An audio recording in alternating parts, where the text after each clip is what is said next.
Proverbs 26. 20 days ago, can you recall that far back? I commented on Proverbs 6, exploring the dangers of gossip.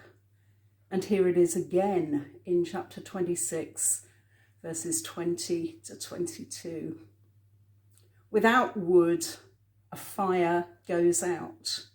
Without a gossip, a quarrel dies down. As charcoal to embers and as wood to fire, so is a quarrelsome person for kindling strife. Many years ago, I was part of a weekly Bible study group for women called Coffee Plus.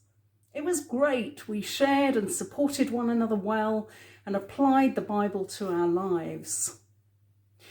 But I got quite a shock one day when my young male colleague told me the group was known by his friends as Gossip Plus. Many of them had mothers who were part of the group. And I guess that the young people felt that any sharing of information about them by their mothers was not acceptable. It helped me become aware of how carefully we may need to speak about those we love when there are concerns we have. Today, in chapter 26, verse 21, we have strong images about gossip that apply to all our communities, our church, our family, and our town or village. And it is particularly about when gossip arises out of conflict. The image of fire and danger are strong. And of course, they're picked up in James's New Testament letter, speaking of the tongue having the power to spark a forest fire.